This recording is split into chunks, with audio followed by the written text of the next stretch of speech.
first thing you should know about my friend Andrew is that he is a very good photographer. He has an artistic eye, a good sense of composition, and he loves toying around with fancy camera equipment. He photographs nature and people and interesting things. The next thing you should know about Andrew is that you can check out a brief archive of his photography on his Instagram account. There, you'll see everything from his pictures of pretty Prague to some high-action sports photos to a bunch of beautiful flowers. You'll also get a quick look into his brooding phase when everything felt dark and he took only black and white photos.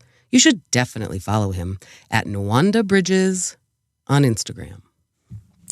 The first thing you should know about Mrs. Filholm is that she's not scared of a project. It doesn't matter if rock needs to be moved, chapters need to be rewritten, or hundreds of attendees need to be invited. Mrs. Filholm doesn't shy away. Instead, she packs a lunch, lowers her shoulder, and puts her back into it, working tirelessly until the task is complete. The next thing you should know is that there just aren't enough hours in the day for Mrs. Filholm. No matter how hard she works or how much she accomplishes, there are always a million other things that she's not able to get to. Just ask her. But heed my warning. Hearing about all of Mrs. Filholm's current and future projects will tire you out. The list is extensive, and you may need to get rest afterward.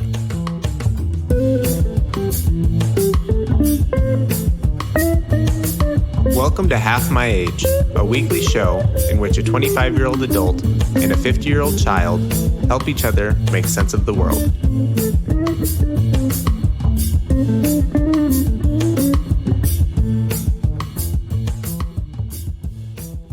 Okay, Andrew. How are you, Mrs. Filholm? I'm fine.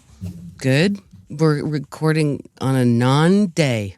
We're recording on a non-day. Out of time. And we're not going to tell you it's a non-day, sweet listener, because this could be any day.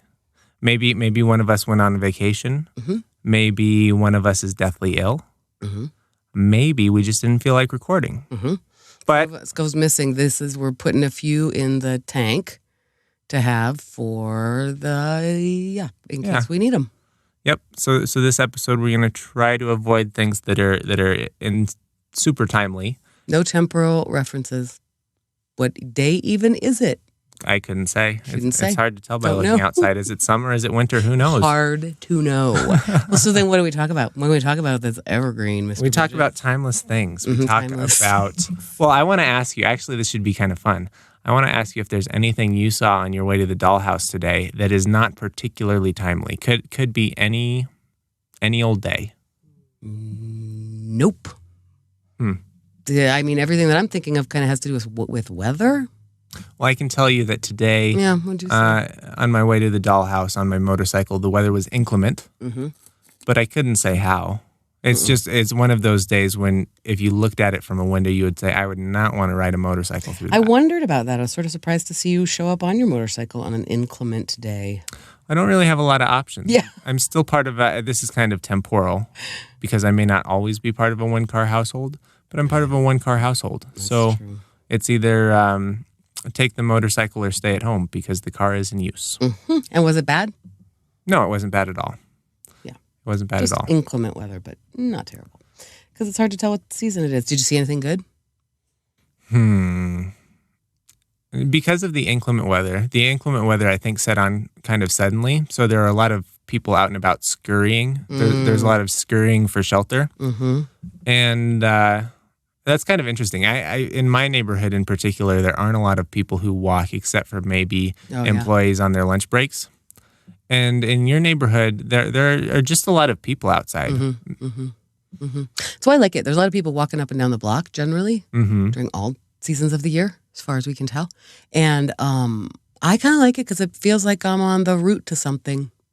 Kind of makes me feel like I'm in a place. I've always kind of liked that about cities. I'm in a place that must be worth something. People are coming and going to it. I like that.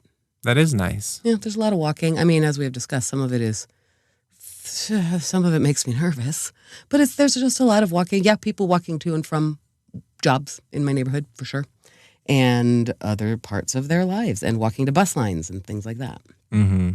So yeah, people scurrying because of the weather getting inclement. The zombies seem to mostly stay away when the weather is inclement. Yeah, I gotta wonder where they go when the weather's inclement. I know. I had a book when I was a child called "Where Does the Butterfly Go When It Rains?" Mm-hmm. And it never answered. The whole book was about like a little mouse will go under a rock to take shelter from the rain. And it went through a bunch of different animals and never answered the question. Seriously. Where does the butterfly go when it rains? Yeah. That got by the editor and I know. I think it was a concept album, children's book. Anyway, there you go. So that's what we have going on today. A little bit of inclement weather. Well, in another timeless fashion, I've been applying for jobs recently because that is when I set out to do freelance work, I thought of all the great things. I thought about being my own boss. I thought about being able to go and run an errand in the middle of the day if need be. Talked a lot about that. I thought about hopefully making more money than I would if I was employed by someone else. I'd be able to cut out the middleman and all that money would be for me. But what I never really counted on is that as an independent software developer, data scientist, that I'm really a professional interviewer. Yeah, you talked about that on a recent show that we actually recorded live, in real time, about that, like how much interviewing you're doing. So you're finding that is a constant part of being a freelancer. It seems like being a consultant is really just being a professional interviewee. How are you feeling about that? Okay. You getting good at it? I would rate my skills above average. I think that in most situations I tend to be better prepared than other people. I think I present well. I've had a lot of eyes on my resume. I've had a lot of feedback, and part of that was from business school. I mean, some of this stuff is old, but they gave me a lot of tools to keep this stuff current. And when someone asks for a resume, I've always got one up to date. Do you feel like, surely this is the kind of thing where you've got your talking points, you've got boilerplate for interviewing for most jobs? Yeah, I think so. And granted, this episode is timeless, and I may be 5 years into the podcast before it ever gets released. Right. But I'm still kind of early in this freelancing thing, so I'm still working on the messaging and the talking points. I find that in my initial couple job hunts, the things that resonate with potential customer A may be totally off the radar of potential customer B. And I'm finding a lot of these jobs on Upwork, which is kind of a marketplace for connecting people who need work and people who will do your work. And depending on, you can tell a lot from the job posting, but a lot of these people who need my technical services are people who are totally not technically inclined at all. They're very, maybe they're designers, maybe they are business people, maybe they're managers. They know the problem that they have, but they don't know what the solution is going to look like. So I'd give them a very different pitch than I would someone with my same credentials who just needs an extra set of hands and eyes. And are you applying for both of those kinds of jobs? In most situations, those jobs are the same. They're just being hired for by two different people. Gotcha. I see. Oh, interesting. Huh. Well, we've talked about how data tells stories. Ultimately, that's what you're doing as an analyst, as a scientist. This is building your own story. There's a book that I'm looking at right now on the internet by Donald Miller that has been referred to me recently by a guy that I actually do some contract work for, and it's called Building a Story Brand. Clarifying your message so customers will listen. And it's a really cool book, of course, because it completely just feeds into my English teacher tendencies. Everything is a story. But that's what I think you need to be doing, is working on that, your story brand. I absolutely do need to be working on my story brand. And right now it's very much in its infancy. I've got some successful projects that I can point to and I can talk about intelligently. But I haven't really decided exactly what I want my outward-facing persona to be. In fact, if you can't actually find me on Upwork right now because my profile is hidden. And part of that is because I don't know the story I want to tell, and the jobs that I may be applying for, the profile may not fit them, so I don't want that to be out there. And another part is that Upwork shows the engagements that I've had and how much I've been paid for each one of them. And I don't necessarily want that to influence whoever may consider hiring me. Yeah, that's an interesting thing about Upwork. I have both hired on Upwork. I have hired designers on Upwork for both my jobby job and my book, My Mama Bear book, I hired a designer to lay that thing out for me. And now I have myself on there on Upwork, thanks to Jonah's advice, as a voice talent. And it is a little frustrating because of that. Like, I'm new to Upwork. I've got 20 plus years of experience in the voiceover business. But Right, on brand this new to platform, Upwork. Your profile is totally new. Totally new and suspicious. And so you think, okay, the ideal thing to be would just pitch for a bunch of jobs, little jobs. I mean, Jonah even said, would you consider doing some small jobs that we can just, do a quick turnaround? And yes, of course, that's fine. That's great. But then it's like, really, first of all, I'm not getting them. And it's exhausting because then I'm, like you say, I'm not interviewing yet. I'm just submitting, but you do have to put in your little, it can be boilerplate, but it also has to be in answer to this particular job. So I'm taking the time to do that for $20 jobs, record a line of text. It's insane. So that's frustrating to me. And then I'm still new. And it felt like for a week there, it felt like it could be my full-time job, just applying to these tiny one-off jobs. It absolutely can be your full-time job, just applying to jobs. And not getting anything. And then there was some where it was like, submit a sample, and I'm like, here are my samples. Here is my website where you can go hear various samples of my voice. And then there were a couple of people who said, would you record these couple of lines and send them in? Well, and I go, did they just use that from me or anybody else? I have no idea because I don't even know the name of the company, right? It's not like I could go find it. It's probably for an answering machine. Yeah. And so did they just, did I just give them the job for free because I did a sample? It's weird. It is weird. And it's hard to work with. And finding the jobs is its own difficult thing. And I can sit down and I've got a relatively in-demand skill set, and I can go out and I can apply. I think in my most recent round of applications, I submitted 11 applications. And from these 11 applications that I myself, I pruned all the available options, and these ones seemed like jobs I was well suited to. They seemed like they were looking for someone with my experience level. It seemed like an ideal fit. After applying to these, 24 hours later, I'd heard back from not a single one. 48 hours later, I'd heard back from 2. One of these, they wanted to do an in-person thing, and so they're a local company, and I went and did that. And at this point, I've invested probably, 5 hours in applying to jobs, maybe 6 hours in applying to jobs.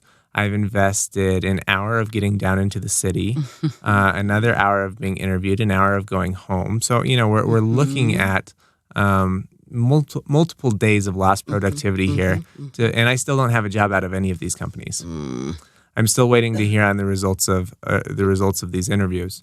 And it's so frustrating. It is frustrating. And as a freelancer, someone who depends on having billable hours, I'm struggling to find the balance between when do you start applying for jobs, because you don't want to apply for the jobs and get all the jobs and have way too much work. Yeah, right. And you don't want to put all your eggs in one basket and not have any jobs. Yeah. So I went for last week. I think I billed 5 hours out of 40, which is certainly not enough to sustain, this podcast, my lifestyle, eating lunches for a week. Like it's troublesome. So right now I'm struggling with that. Lo siento, as they say. That is frustrating, isn't it? Huh.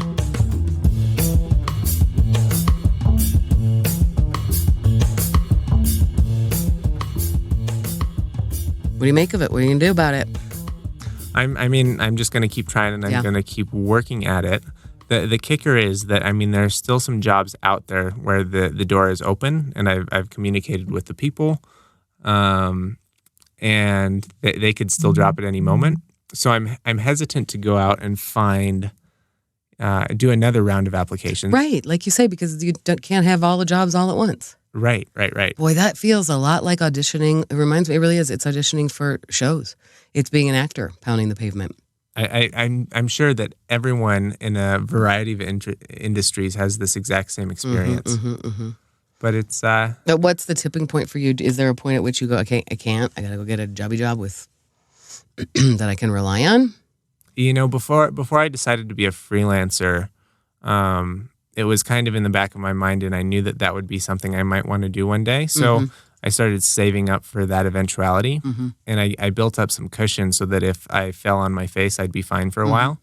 And fortunately, I'm still early in this thing, but I haven't had to dip into any of that cushion yet. So I've definitely got some money so that it's not an issue, but I can't mentally. I don't think I can allow myself to go multiple weeks without having any income.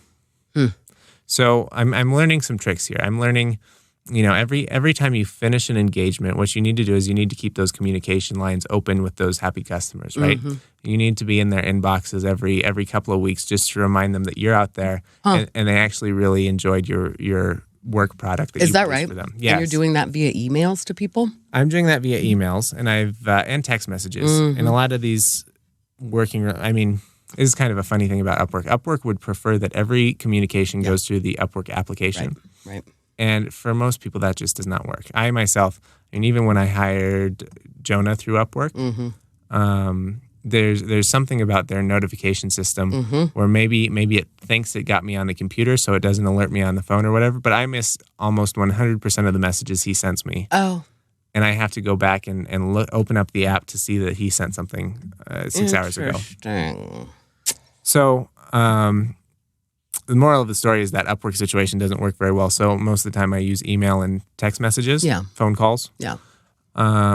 So I've got these people's phone numbers, and I don't. And so you're doing a thing like just just reminding you that I'm still here. Kind of. Interesting. Hey, just so you know, I'm rolling off another project, and I know you had talked about some other piece of work that you had out in the future. If that's something you're still interested in pursuing, now would be a great time on my end.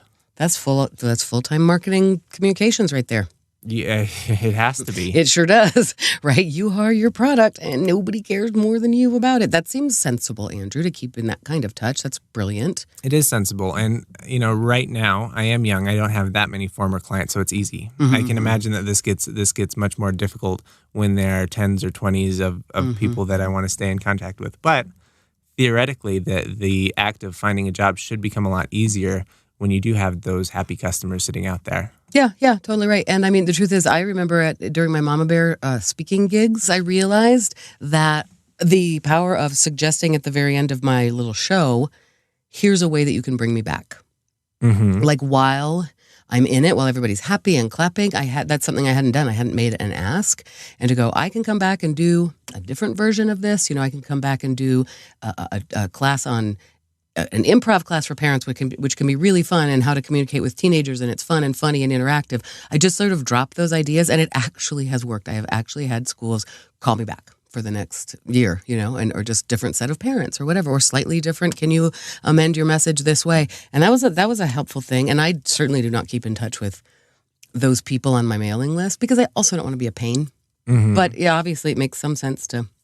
Well, I think keep in touch. The power of suggestion, making the actual ask and saying, if you did indeed enjoy this, as your faces tell me that you did, and it's something you'd be interested in doing again, here's how you can do it. Because a lot of people, it's not going to be on their mind to plan out the next year unless you remind them that they ought to be thinking about next year. Yeah, exactly right. So I mean, it's the same thing you're saying. Doing is staying in touch with them and just reminding them, hey, I'm working on this thing, and you said this. I mean, taking notes. Just being present. Just being always in their inbox. Their face. Yeah. It's exhausting, isn't it? It feels a little bit. I don't like it. It is exhausting. I mean, it's just not my favorite part for my own product. It's not my favorite thing to do. To stay in people's faces. It feels like I'm being annoying. Yeah, I know that feeling. And my instinct, I've been, even though our cold open is about my Instagram, I haven't been on Instagram in a while because I feel annoying. I know Oh yeah, you do. I do feel annoying, and there's also different groups of people.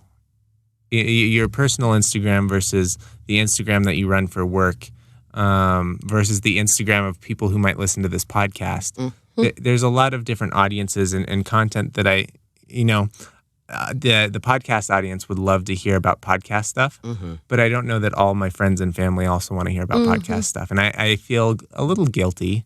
I mean, I shouldn't, because they can unsubscribe if they want to, and there will be no hurt feelings. But I feel a little bit guilty about shoving that stuff down people's throats who may not give two shits.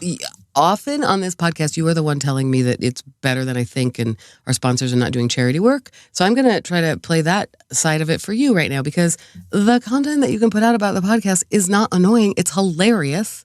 It's like little funny quotes, and that's what you could be putting out there. And as you know, I have taken it the opposite direction, and I'm just wrapping it all into the one brand.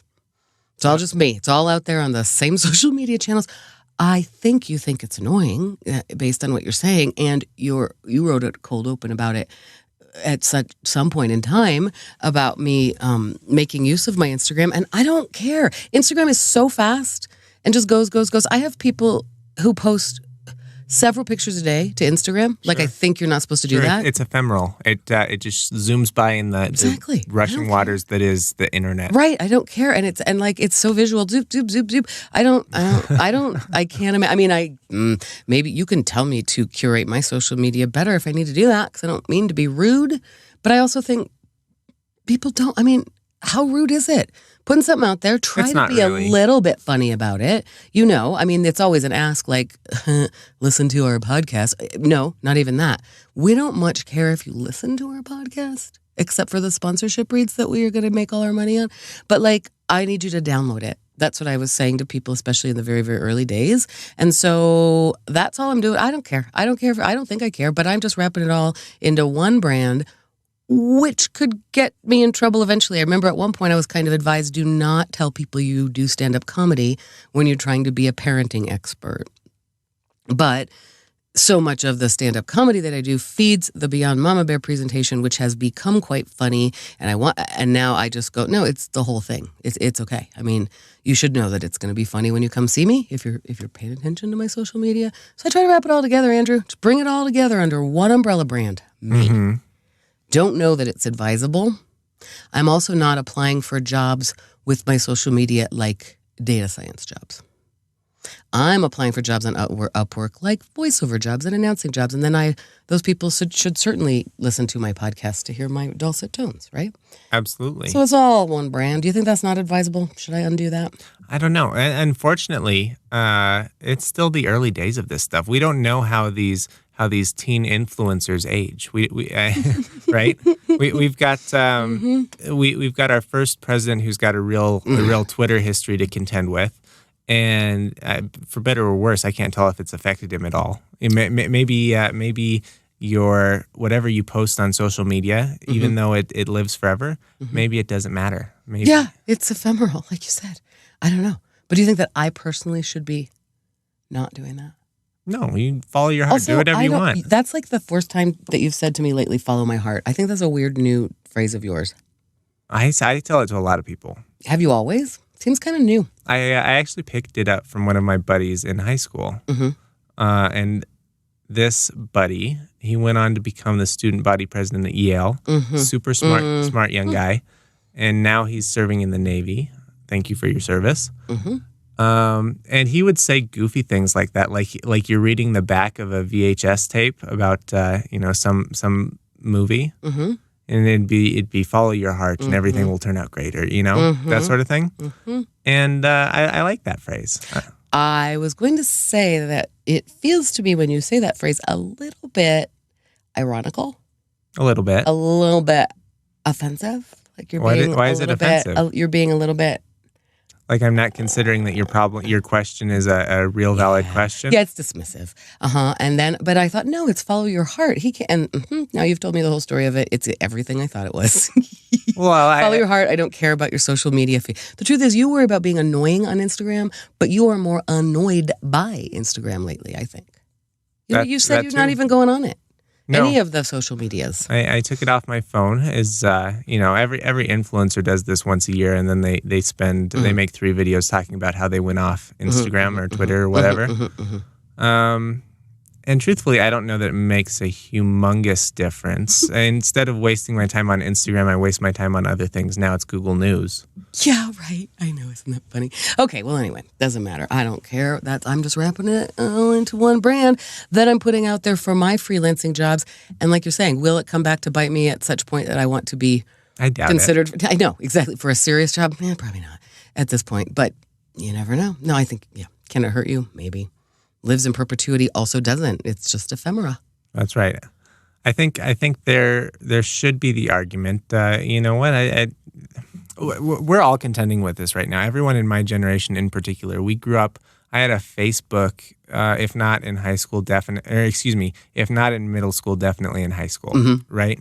So there's all kinds of moments on my Facebook page that I certainly wouldn't put out there if you asked 25-year-old me instead of 14-year-old me. That's kind of why I told people to go look at your Instagram today, because it goes back pretty far. It's pretty funny. It is high school you. It does go back pretty far. But on the other hand, I don't really care to censor it because, I mean, what's more fun than looking at 14-year-old Andrew's thoughts, right? Exactly. That is a little window into my brain. And I'd like people to, hopefully when they look at it, they acknowledge that was 14-year-old Andrew's brain, which was not fully formed. And it still today is not fully formed, but a lot more formed than it was back then. Yeah. And they view it through the appropriate lens. But you may not be able to ask for that. But on the other hand, what are you going to say? I'm sorry, I was an idiot when I was 14. Yeah, no, right. And I think actually yours is pretty darling. You weren't that much of an idiot. You were pretty funny back then. Yeah, well, as I told you, I've been doing the real life version of that recently, just having moved into a house, we'll say in the last year or so, or 5 years, depending on when this actually launches. But at this one point in time, I had moved into the dollhouse. And so I'm going through those boxes of things like scrapbooks and trophies. Can I throw the trophies away? I really think I can. I think I can purge a lot of stuff. I think you should mention my suggestion though, because I still like it. I think sat on this. You should mention your suggestion, because I called you and said I forgot to ask you, can I throw my trophies away? And that is one of the things to which you said, follow your heart. Then you texted me later and said. So immediately after we recorded, I got on my motorcycle and went home, and I got a phone call from you, which is rare because usually when we record a podcast, we leave it all on the mat. There's nothing more for us to say for another week. Exactly. And you called me on my way home before I even got there, and you had a burning question, which was, can I throw away my fifth grade trophies? And I didn't quite know at the time, but then it hit me later. What you're supposed to do with your fifth grade trophies is you're supposed to create a shrine in your under house area, in your crawl space. One, to ward off the evil spirits, and 2, to ward off the raccoons, and 3, to ward off the zombies. There are a lot of problems that you can solve by hiding a bunch of childhood awards in your crawl space. I mean, do you remember what I said to you upon this suggestion via text? I said, stop encouraging me, because gosh darn it, now that is a wonderfully, I mean, of course I can envision it. That's amazing. Crawl space for sure, candly things. It's out of the way. They're not going to disturb you. No. And no, I could see that shrine. I think, unfortunately, it's solving a problem that isn't a problem. There are no raccoons under there. There are no zombies under there. That's not where the zombies go. Well, maybe I should make a shrine of my trophies outside my garage where the zombies want to hang out and just do a weird shrine of trophies. No, anyway, dumped them. You dumped them. You threw them out. Trophies. I don't need the trophies. But I did find scrapbooks, of course. And were then you concerned about erasing history? No. Because now, so that's I mean, pluses and minuses of growing up in the internet age is everything that I do that might be noteworthy, or even not even noteworthy. Just if I go to the coffee shop and I have a particularly good looking latte, that's going to be recorded for posterity. Sure is. And you maybe you were the fastest runner in fifth grade. Maybe you were the most flamboyant, rambunctious actress. I don't know what your awards were. I won essay contests and things like that, and swimming trophies. Unless you still have a copy of those essays with the first place ribbon on them, nobody's going to know that. Oh, that's true. Well, no, they will, because it's like, actually you could archive that. Why you would want to, but you could go to the Veterans of Foreign Wars essay contests from the 70s. That shit is archived, Andrew. It was a big winner. It was a big winner. Yeah, but how in the world are people going to know to go to the VFW? They're definitely not. If you're just researching my life. Also, every single trophy every trophy I won in my life, I'm pretty convinced, until high school, was written about in the local paper. So it actually is archived. You might have to go get it on Datafiche. But like the Gazette newspapers from every town I lived in growing up, every small town, for sure it's on record, Andrew.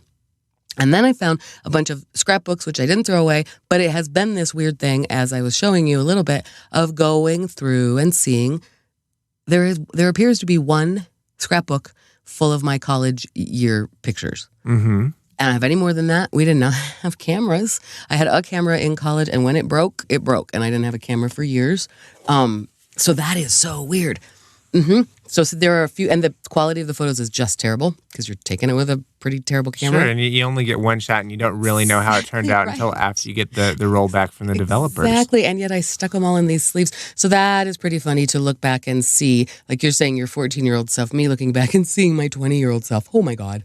Yeah, it's funny. It's a funny thing. There are certainly, also I find things like my Russian notebooks, and I find things like, poetry I wrote in high school and college. In that way, I am glad there's not the internet to go back and look at, because I think I would be embarrassed if the world could see my 14-year-old thoughts. Your Instagram continue and whatever, your social media I think is still pretty good, but I bet a lot of people feel icky about what they put out there when they were 14. I feel icky about some of it. You do? But I got to tell you, in addition to all the fame and glory that this podcast has brought us, one of the reasons that I enjoy doing it is because I enjoy making that little record. Here's where we were at this indeterminate time, because this is an evergreen episode.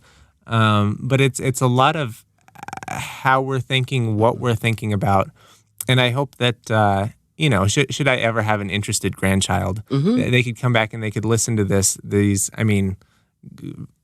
Lord help them. They need to find a hobby. Truly. But they can go back and hear it. Once a week. Here's my check-in with Mrs. Filholm. Mm-hmm. No, I love that. Hey, you're right. And I actually called you about the trophies because there was a time that I said to you, do I need to keep all my notebooks? Notebooks. You know how I write, my portable brain. And do I need to keep them? And you said someday your boys or your grandchildren might be interested in them.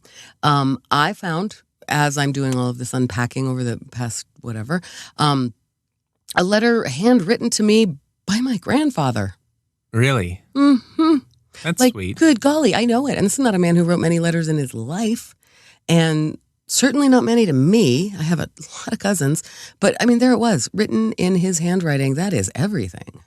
That's so great. Humongous. And my parents did, there's slides like from the Peace Corps, and there were even for a while, there were some sort of tapes, like they made cassette tapes about their time in Hawaii. When we were there, they would send back and forth cassette tapes to family on the mainland because it was so expensive to call, or even to write a letter. I don't know. But it was so expensive to call that my parents would, I think a lot of people did this in the 70s, would carry around tape cassette recorder and interview the family. What are you doing? Honestly, often I'm sure very, very boring. Much like our podcast, really. Just an archive of our daily life. They were making a podcast. They were making a podcast, that's right, of their daily lives, and then putting it in an envelope and shipping it to wherever. And I remember I had a boyfriend who went abroad in college, and we did that for each other. We would send back and forth cassette tapes. Isn't that funny? Yeah, podcast. That is funny. Anyway.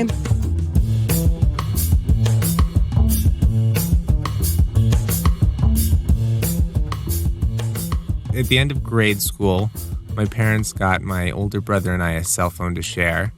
And it was not, maybe the next iteration of the cell phone had texting capability. Mm-hmm. And that was so exciting because we had the ability to communicate with, our friends without using the landline or whatever. Our parents didn't have to know that we were talking to these people, and we could talk to them all we wanted. And I'm sure we didn't say anything of import or value, but that feeling of connectedness was humongous.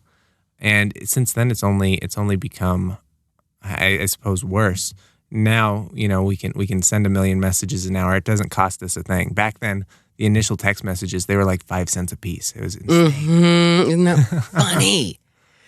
Oh my gosh. Can you imagine right now paying for text messages? I cannot. The way that people, oh my God. Imagine how quickly you'd go to oh gosh, that's funny. The fact that we got that became not a thing certainly changed the discourse too. Because then you can use it to be funny. You can send a text, my God, in 3 texts now. But when they were 5 cents a piece, you better put it in there. Right. You better mean that joke 15 cents worth. That's so funny. Oh, that's interesting. Yeah, I don't know.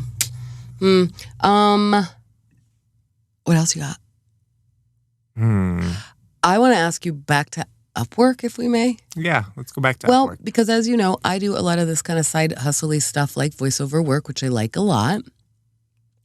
And in the back of my head, and everybody's had, I mean, I can certainly talk about this publicly, everybody knows it, is that my idea has been I will work my jobby job, which affords my kids college education, for a short while left. I mean, I have not a short time, but I mean, I have some years left. Maybe he graduated. If my child has already ago. graduated, then it'll be interesting to see what happens, and who knows about Upwork will even really be in existence. But okay, so the idea is that, I mean, this isn't a 20-year job for me. This has some, short time, and I will, while I have this 9-to-5 job, which is mostly a 9-to-5 job and allows me to do all my other side stuff, launch that side stuff into my full-time job, when I leave my university job. It's interesting to me because, as you are reminding me, the hustle that it takes to have that kind of a hustle when it is truly your income versus the reason I went back to work in a jobby job in the first place was I remember specifically saying, probably to you, sometimes I spend a lot of time tracking down $60 from a job. And boy, if I'm sick and can't do my work, especially the kind of work I do, I lose out on that. The money stops flowing. Sure. And I was trying to do other stuff like with clay at the time, but I mean, that's just an interesting thing to me how much right now. And because I have a mortgage that I'm paying all by my very self, I really appreciate my jobby job. I sure appreciate my benefits being 50. How old am I? I almost said 60. My God. Well, this is timeless. This is timeless. I might be 80. Golly. Being an old woman, I sure appreciate the benefits. And I go, this is the first time in my life that I have been thankful for the money, like truly thankful, grateful for the money part of my job. Yeah, it's the first time where that money really feels like it makes a huge difference, right? Huge difference. That money to you right now is live or die. Live or die. I mean, I also have nest eggs and, some safety built in should anything happen to my ability to work for a while. But also I'm older than you are, so it's not so funny, I can't just assume I'll just bounce right back and there's no one else paying my bills right now.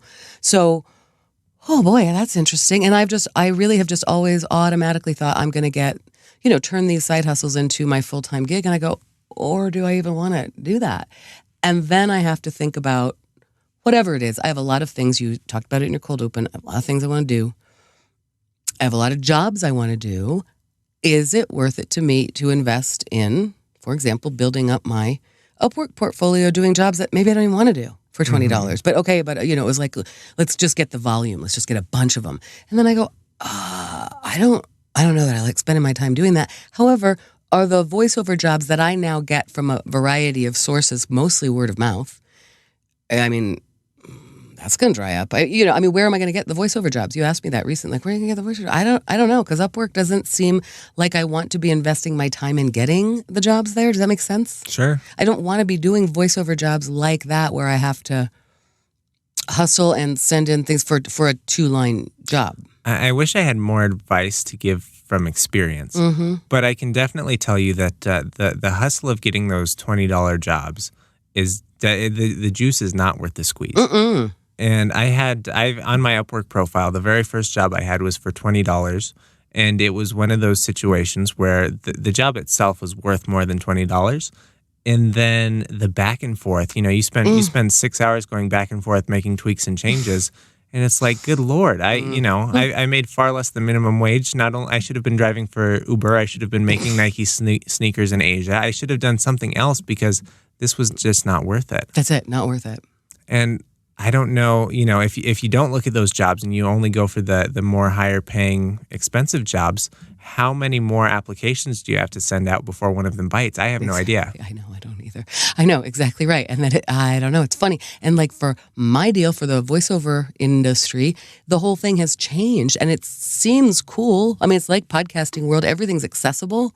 Like it's really, you don't have to have an agent to go out theoretically and get these jobs. Yeah, and then you got a microphone in your shed. You can do the work. And I can be anywhere. And, and it used to be, and also these jobs are going, like I'm doing a national job, a series of national VO jobs right now. And they are being published on YouTube. And the union, as formerly a member of the Radio Announcers Union and the Actors Equity for Theater, they don't YouTube isn't part of it. I mean, it really is funny. It's the Wild West. There used to be a specific way that you would get voice talent, and it feels like awesome, full access, open access. I mean, it is great. But then I go, yeah, but now it's the Wild West, and I don't know where to go. I don't have an agent pitching my stuff like I did in my 20s and 30s, Yeah. Putting me up for jobs. I don't have that, and I don't know. I'm really hoping that since you and I are both in our infancy in this freelance work, that it's just going to snowball and get bigger and bigger and become easier. I think that a lot of these issues that we're having now are because we are so young and we have not built up this network of people and jobs and whatever, these profiles that we need to have. On the Upwork thing. So I'm trusting. I'm leaving some eggs in the Upwork basket, and I'm sending some eggs out into the world to see what else can be turned up. I like the idea of sending eggs out into the world, like with little jackets. Maybe a little jacket, maybe a bow on top, maybe it's a gift egg. Briefcase. It's like coming a calling, pounding the pavement for you. A little egg with a little jaunty cap, perhaps. I know. I mean, yeah. And by the time this episode airs, we're probably rolling in dough from all of our freelancing. But by the time this airs, we will have stopped freelancing years ago because we realized all the big money is in these podcast sponsorship. Exactly. The truth is, okay. So anyway, that idea of where do I want to spend my time and where do I want to invest my limited time, especially if I have a 9-to-5 job that affords my life and for which I'm very grateful, but then I have those limited hours and sometimes I'm going to have to do yard work and laundry, but where do I put my creative energy, and I mean, I've made different choices about it over the years, and right now, I'm not sure. Where are you putting your creative energy right now? Well, lately I've been putting my creative energy into a new house and a yard and yard work, and I mean, honestly, right, evergreen, but I mean, lately, the truth is, in my life, a lot of my energy has been overwhelmed by things like being a new homeowner. That will, at some point, because I decide to make it so, that will taper off. I mean, I refuse to be a person who's going to be working on, putting in new projects all my life. I cannot wait to just be living and sort of at settled, and sort of at status quo. Like, this is my day. So, I mean, I've been doing that. But in terms of creative stuff, I mean, as we've talked about on the podcast, I put quite a lot of energy into stand-up comedy from time to time, like at various phases. Often that is to feed, and it does feed, and it does improve my mama bear stuff. But, it's a matter of like, really, should I be seeking more work in that way? Should I be putting out more feeling? I don't know. I don't quite know where I want to do it. And part of it to me is this question of, well, what are the jobby things that I really want to do versus, sure, some of the icky, I don't want to do that. Something I've been wrestling with as well. You make enough, you apply to enough jobs on Upwork that you don't get. Suddenly you start looking at the ones that didn't seem as attractive before. Yeah. And do I really want to do that? I need money. That's where I go. But like you said, I mean, honestly, and then it becomes that contractor freelance-y kind of work where it's like you might have to chase down $60 or iterate with these people. Maybe it's better if you need money to literally go work at Starbucks, and then you have, and I need for now 20 hours of week of work freelancing, and I'm going to fill the rest of my time with just I need money job. I mean, obviously that could happen for you, could happen for me in the future, but I don't know. And that's something that I really do want to think about is where do I put my investment in all of the ideas that I have going on at any one time? Where do I put it? We've talked about on this program, like I was creating for a while, mostly because I was it was the dark of winter and I was a little bit lonely, creating a companion book to my Mama Bear book, an adult coloring book that's funny. And I mean, like I'm halfway done with that project. At what point do I go, that's a good place to put, 2 weeks of your time? Do that, finish that, do that, get it. Like that would be good. I don't know how to decide that. Well, you might as well do something like that. I would avoid wasting your time applying for jobs on Upwork when you have other more tangible ways to get money that feel like they're more doable. So let's for instance here, and let's walk this through. So you spend two weeks finishing your coloring book, then you're back on the Mama Bear train. You've got a new release, which is a great opportunity to remind people that they can hire you. You've got a nice track record of doing Mama Bear stuff in the past. You've got a lot of happy customers who can refer you. Mama Bear seems like a good place as always. The voiceover stuff, it seems like the ideal job because you can do it from your shed with your microphone, right? but I still don't know the right. Like, I can tell you where you need to be advertising Mama Bear because you've done that. Right. You've done a little bit of pounding the pavement, and you know some of the PTA groups around here. So that one's easier. It's more concrete in my brain. The voiceover work, I'm thinking that maybe Upwork is not the right place for that because there is so much competition and because there are so many people bidding on $20 jobs. When you've got a lot of people bidding on $20 jobs, that kind of deflates the value or it cheapens the work so that the people who think about posting the job on Upwork wouldn't bother paying a real salary because there are people who are willing to do it for no money at all. Yeah, that's right. And it doesn't behoove you to join that fray and fight over $20 when there's real work elsewhere to be had, Yeah, and that when you think about it now, I do have a website, Filholm.com, and it does have voice samples, and it's got a page about my announcing. It's hard to get. I think about that. Should I have a videographer come and film me announcing a race? I don't know. Even just a clip of it, like me live. Should I take some video of myself? I don't know. But anyway, I do have some nice quality content there. It's a very, very simple little website. But the truth is, I know a lot of people now, right, in the industry of everybody's a creative, everybody's a comms person. I bet you there are people out there recording YouTube videos and stuff like that and recordings for there might be people out there going, I wonder if they knew that there was a voice talent that they could hire, they might do it. I mean, I could be sending emails to some of my friends and contacts from my previous freelancing work, repping companies and branding and stuff like that, writing for people. Anyway, that's a thought. I could do that just with my website and just put it out there and go, like I said, a lot of it lately has been word of mouth. It's a friend going, didn't you say you do voiceover work? I have a friend who has a production company in Denver who wants a local person.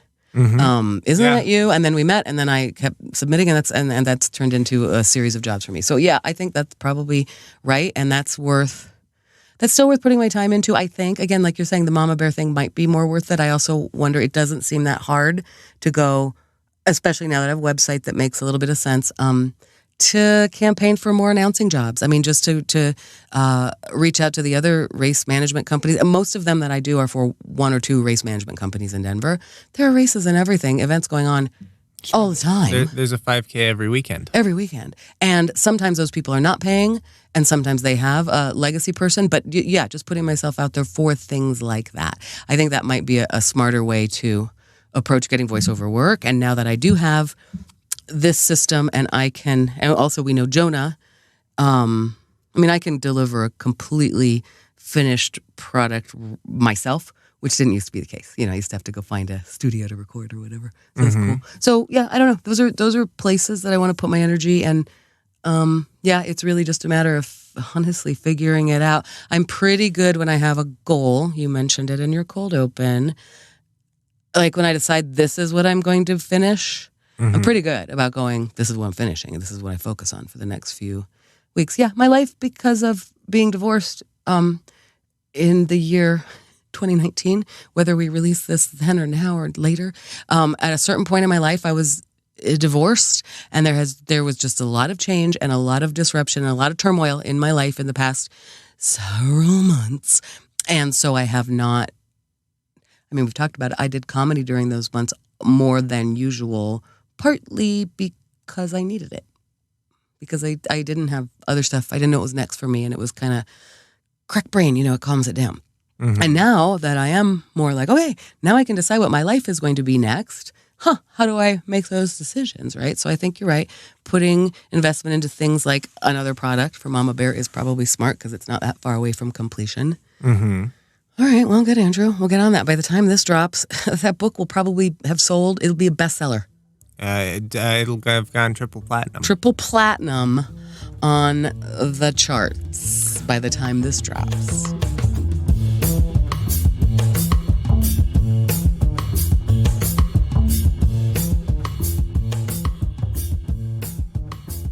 Something we haven't mentioned, we kind of touched on it in the beginning when we were talking about Instagram, is the people around us and in our network. And the idea of a network is gross and icky and everything like that. But we do know a lot of people who can help us out with these things, right? Why do you think a network is gross? You mean just like the word buzzwordiness of it? Networking. Ugh. Community. I just vomited. Okay, I see what you're saying. Ugh. Okay. Okay. But I mean, that's one thing that I am hesitant to do. I don't know why I'm so hesitant to reach out to my network and to like all those people I met at college, all those people who I think it's bizarre that you are hesitant to reach out to your network, all of those people, plus high school. You have good friends. I have a good lot friends. of them. You meet interesting people. Good, well-employed friends with wealthy parents. Correct. And you are a delight. Most who meet you love you. You know that. Like people, I think there probably are people who are just fascinated by you in general, and they would be delighted to help you in any way they could.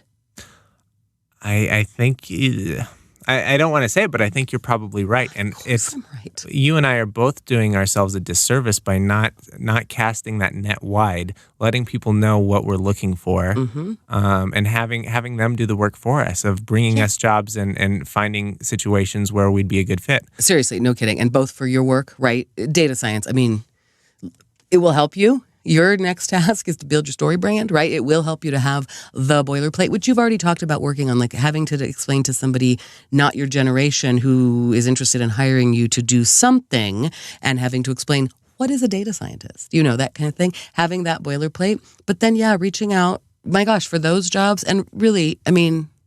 Well, like you have a friend, and you introduced me to this friend as a great connector. And this once you put the word out to this friend what you're looking for, she goes out in the world and she finds the proper situation. She finds what you're looking for. Yeah, she does. And she brings that back to you. And she has a real talent for it and a knack for it.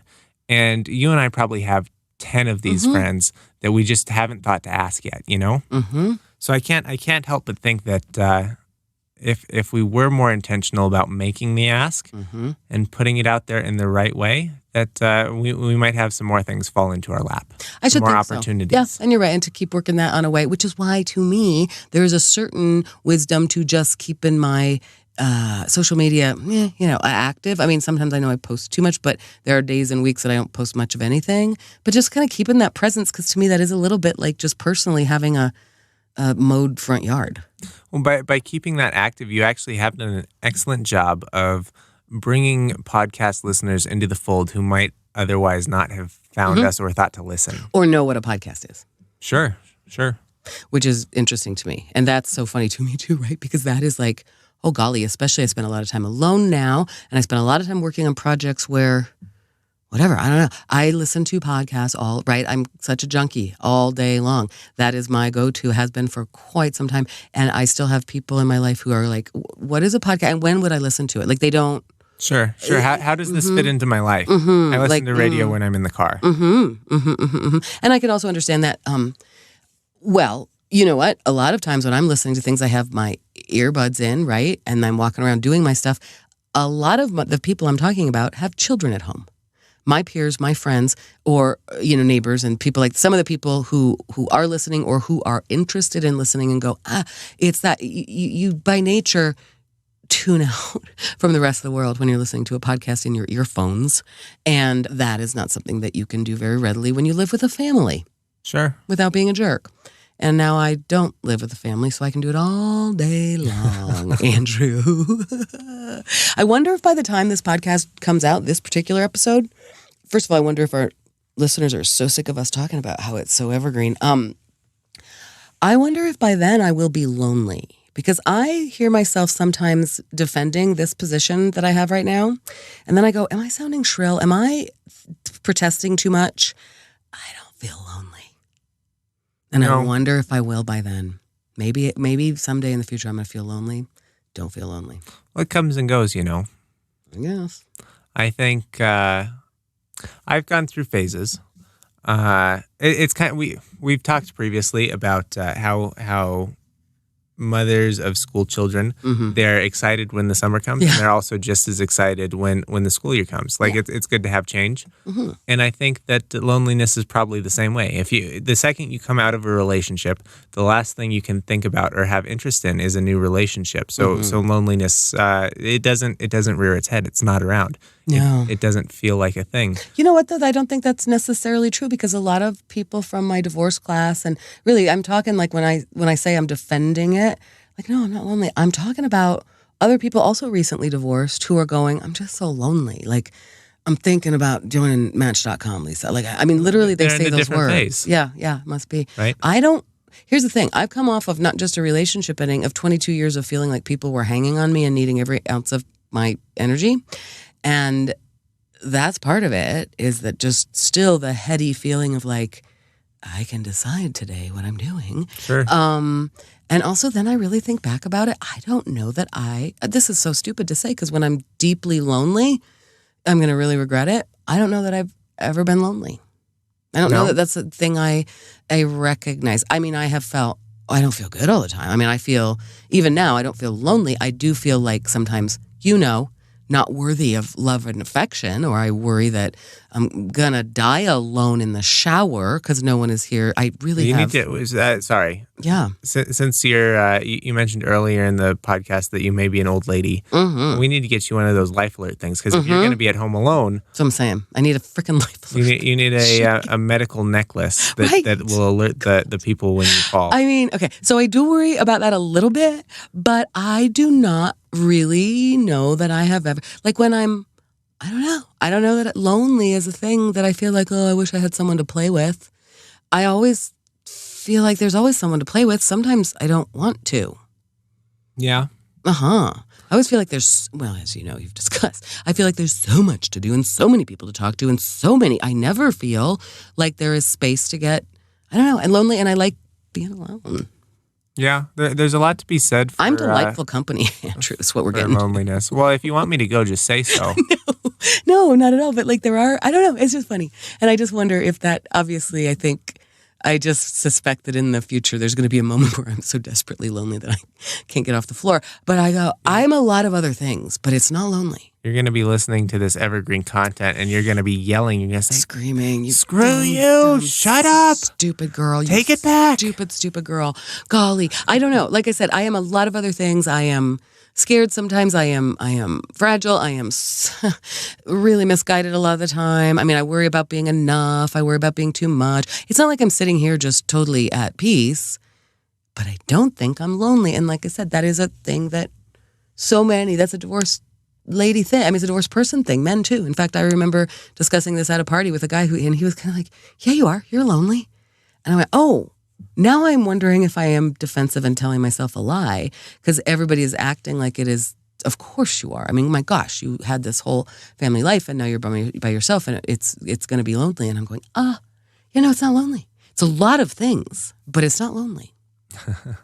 For me, I don't know. Well, you've got a lot of other things on your mind. Sure do, Andrew. It's hard to be lonely when there are 12 other things that are jockeying for your attention. When the crack brain is so strong with you, that's right. It is hard to be lonely. The truth is that now there are nights where I go, okay, I want to work on that article. I want to work on that bit. I have a thing I want to do to the end of what we were just talking about, these goals for side hustles. And I'm so relieved that like, oh, thank God I don't have to cook anybody dinner or even really pay attention to anybody else. It's all me and the book. Sure. And that's that. I mean, we've talked about the hierarchy of needs before. If you're starving, whether or not you're fully actualized or whatever doesn't make a difference, because all you can think about is just how hungry you are. You know? And I feel like loneliness, although human companionship is important at certain times, it's certainly not that high on the list. Not as high as hunger, not as high as worrying if you've got the bills paid, not as high as... Well, maybe, I suppose it depends on the person, maybe. I don't know. I wonder if it depends on Maslow's hierarchy of needs. I wonder about that. And then it was occurring to me today when I didn't feel lonely, but I did, we've talked about it. One of the things I did right after starting the divorce process was go get massages, because human touch, you need safe touch. I maintain that practice. And then I was just kind of like, I wonder, I think maybe you do need companionship. Maybe. I'm going to look it up. Well, but you haven't really had a nice opportunity to bask in the loneliness, because you do have Rafiki next door. You do have me coming over once a week. You do have human interaction at work. You do have, there are so many opportunities and places where you are getting that human interaction. I'm saying, like, too much. Sometimes. Let's see. Physiological safety, love and belonging. Love and belonging is... It's down there. It's the third step of Maslow's hierarchy. So we've got physiological needs at the bottom, which are talking health and safety. So indeed, human companionship is not really. It's not on par with that. Above that, you have safety, which is, I guess in my case, getting the thing to wear around my neck so when I fall in the shower. Well, you've also got real safety concerns about your new neighborhood. Sure have. I mean, your neighborhood that you've lived in for years. The neighborhood I've lived in for years, which by the time this episode airs for sure, no matter when, I'm installing bars on that window out there. Yeah? Because, I want bars on the windows of this studio. It would really bum me out. It would be really easy for somebody to pop in here and just pop in here. And we're getting bars on the window. By the time this airs, for sure that will be done because it almost happened today. So we've got physiological, then safety, and then right above that is love and belonging. So needing to be part of a community. But like you said, that's where I feel I don't. But I have too many people in my community. You are part of a community. Yeah. You've got a lot of communities. 100%. No, I know, and that's the thing. That's where I am still saying I'm not lonely. We'll see, Andrew. We'll see about that when I am clinging to the bedpost and sobbing with loneliness someday. I'll really rue the day I sounded so confident about my not loneliness. We'll see about that, won't we? I don't know. What else? Mrs. Filholm? Yeah? Andrew? That day when you're ruining the day, this day, that mental image, pretty ruckusy. Okay, I mean, I feel like we brought some evergreen ruckus. We sure did. Right? It's a for all time, out of time. That kind of ruckus never goes out of style. Timeless is what we are. Awesome. Good job on the ruckus bringing, Andrew. You too, Mrs. Filholm. See you later. See you, Andrew. Goodbye, Mrs. Filholm. Bye.